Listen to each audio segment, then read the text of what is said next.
I never imagined that the place I called home for most of my life could turn against me. But the moment I opened the door to my room and saw a toddler jumping on my bed, chocolate-stained fingers smearing the headboard, and my camera equipment tossed aside like garbage, I knew something had broken. Not just my trust, but something deeper.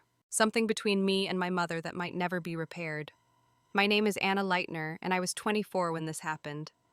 I had moved back in with my mother in Graz after finishing my university degree in Salzburg. I wasn't jobless. I worked as a freelance photographer and editor, shooting everything from local weddings to real estate listings. It wasn't glamorous, but it paid. I was responsible.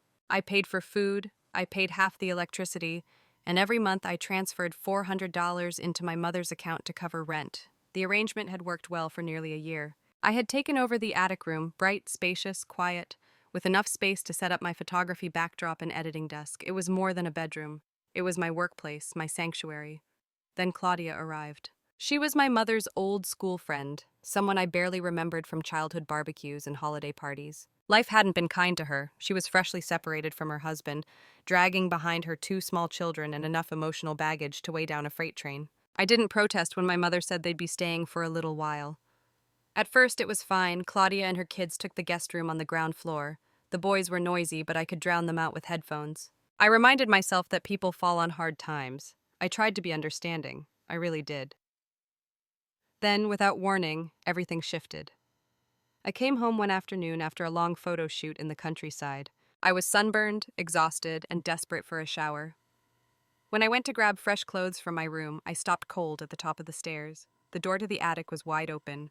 Voices, giggles, loud crashes. I stepped in and saw a battlefield. Toys everywhere. My editing monitor had been unplugged, my camera bag was open, and my desk lamp lay shattered on the floor. A Lego block had been jammed into the tripod mount. One of the kids, a 5-year-old I later learned, was spinning around in my computer chair chewing on a USB cable. And my mother was just standing there like this was all normal. "Oh, Anna," she said casually, "I forgot to text you. I gave Claudia and the boys your room. They needed more space. It's temporary." I blinked, confused. "You what?" "You can sleep in the guest room now. It's only for a few weeks." I thought it was a joke, but she wasn't smiling. "My camera equipment is in here," I said slowly. "My editing work. You know that's how I pay my bills, right?" She waved a hand. "You can move it downstairs."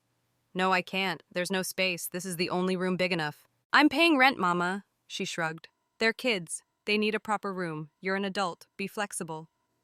I stared at her, numb. I wasn't being asked. I was being evicted from my own room mid-month by the person I trusted most. That night, I lay in the stiff guest bed, staring at the ceiling and trying not to cry.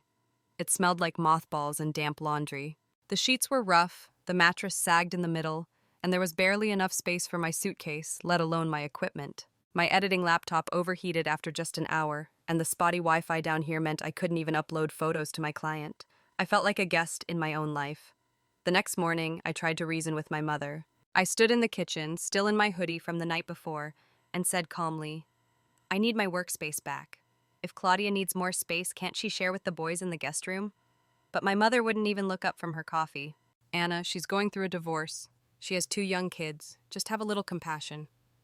"I do," I said. "But why does compassion mean I have to lose my room? Why am I the one who has to sacrifice?" Her eyes narrowed. "Because you can handle it. You're not a child." That word hit me like a slap. Not a child. So that meant I was supposed to endure anything without complaint? I was old enough to contribute money, old enough to be displaced, but not old enough to be respected. My frustration boiled over. "This isn't about maturity, this is about respect. You gave away my room, my studio, without even asking me." Claudia walked in at that moment, holding a sticky toddler on her hip. "She told you it was temporary," she said, with a sugary tone that barely covered the steel underneath. "We're doing the best we can." I didn't respond. I just turned and left the kitchen.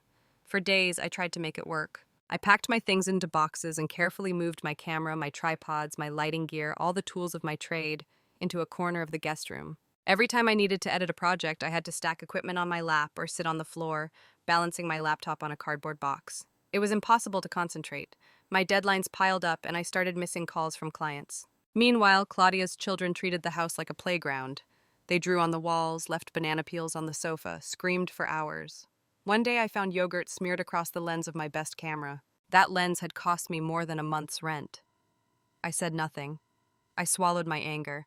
I thought maybe if I just waited a few weeks, things would get better, but they didn't. One afternoon, I came home early and found the attic door locked. I didn't even know there was a lock on that door.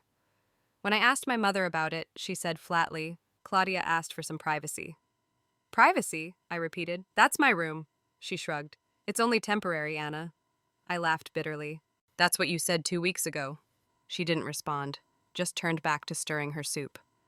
That evening, I sat on a bench in the park, watching strangers walk their dogs under gray clouds. I felt like a ghost. I had no control over my own home. I had no workspace. I couldn't afford a studio rental yet, not while I was paying $400 to sleep on a creaky mattress in a laundry-scented box. The thought came suddenly, but with complete clarity. I have to leave. I didn't tell my mother right away. I started looking for flat shares in nearby districts, Eggenberg, Yakomani, even Maria Trust.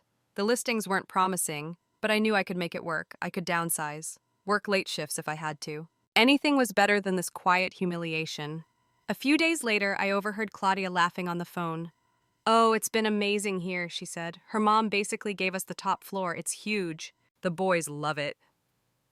Something inside me hardened. They weren't guests anymore, they were settlers. And I was just the furniture they'd shoved aside to make space. I gave myself a deadline, 1 week. 7 days to find a room, pack my things, and get out. I didn't want another confrontation. I didn't want another soulless discussion about fairness. I just wanted peace, space, a life where I wasn't invisible in the very house I helped pay for. By Thursday, I found it. It was a small studio on the outskirts of Wetzelsdorf, barely 25 square meters. But it had a door that locked, a skylight, and enough room for my editing setup. The landlady was a retired teacher named Frau Baumgartner.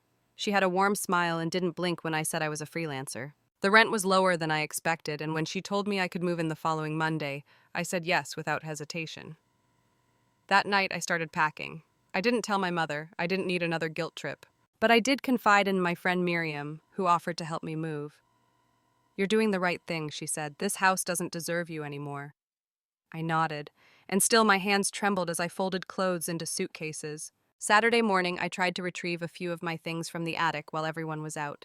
The door wasn't locked this time, but the room had changed. My photos had been taken down from the walls. The books I left on my shelf were stacked in boxes, and toys were strewn across the carpet like confetti. A used diaper sat in the wastebasket beside my desk. I stood there for a moment, unsure if I wanted to scream or cry. Then I calmly unplugged my camera from its dusty corner, gathered my light stands, and began wrapping cables. That's when Claudia walked in. She stopped in the doorway, arms crossed. "What are you doing?" "I'm taking my equipment," I said. "You could have asked first." I turned to face her. "I don't need to ask to take what's mine," she scoffed. "You're being dramatic. This arrangement was always temporary." "No," I said softly. "It was convenient. For you." She didn't reply. As I left the room with my gear, I passed my mother on the stairs. She looked surprised. "What's going on?" "I'm moving," I said. Her face tightened. "You can't just leave like this." I looked at her, really looked. "You made it clear that I don't belong here anymore." Her lips parted, but no words came. That evening, the house was quiet. Claudia took the kids out, and my mother sat at the kitchen table with a pile of bills. She didn't speak. I didn't offer explanations. I had already booked the moving van for Monday morning. Sunday night, I found a note on my pillow. It was short. "I hope you know I only did what I thought was best. Mama." I read it 3 times and felt nothing. Maybe once, that sentence would have pierced me. But now I just wanted to be gone. Monday came. Miriam showed up early with strong coffee and a reassuring smile. Together we carried boxes down the stairs, past my mother, who said nothing, and out the front door. I didn't look back. By noon I was in my new apartment. It smelled faintly of lemon cleaner and fresh paint. The floors creaked, the walls were bare, and the radiator clanked like an old man with bad knees. But it was mine alone. I set up my studio by the window, plugged in my laptop, opened my editing software, and for the first time in weeks, I breathed. That evening, I lay on my mattress, exhausted but proud. I had done it. I had left. But the story wasn't over yet. 2 weeks passed. My phone was strangely silent. No dramatic messages, no apologies, no accusations, just quiet. I half expected my mother to call in a panic, to say she missed me, that the house felt empty, that she wanted me back. She didn't. And maybe that hurt more than I was willing to admit. But I kept going. I took on more freelance work, edited late into the night, and filled my tiny apartment with warmth.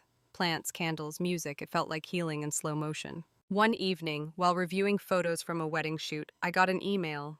The subject line read, Opportunity, Styrian Creatives. I clicked it. Apparently, one of my past clients had forwarded my portfolio to a regional artist collective. They were opening a co-working loft downtown, a shared space for photographers, designers, editors, and they wanted to offer me one of the main spots. Rent was subsidized, natural lighting, 24/7 access, exhibition potential. I stared at the screen, unable to process what I was reading. This was the kind of break I'd been dreaming about. That weekend, I visited the loft. It was perfect. Exposed brick, tall windows, wooden floors, and best of all, silence. No shouting children, no locked doors, just creativity and space. I signed the contract that same afternoon.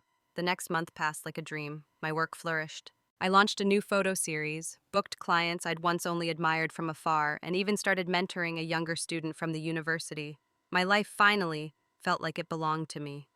Then one afternoon, I saw her. I was walking through the farmer's market, camera in hand, shooting a commissioned piece on local artisans. I turned a corner, and there she was, my mother standing by the honey stall, a canvas tote over her shoulder, Claudia beside her with the kids. She looked thinner, tired, her smile forced. I froze. She saw me. Our eyes met. For a second, neither of us moved. Then she gave me a small nod. Not quite a wave, not quite a greeting, just recognition. I nodded back and walked on. That evening, I sat on my balcony, watching the sun dip behind the rooftops of Graz. I didn't feel angry. I didn't feel bitter. I didn't even feel sad. I felt free. Sometimes love means letting go. Sometimes family doesn't protect you. It teaches you to protect yourself. I used to think leaving that house meant losing a part of who I was. Now I know it was how I found the rest of me.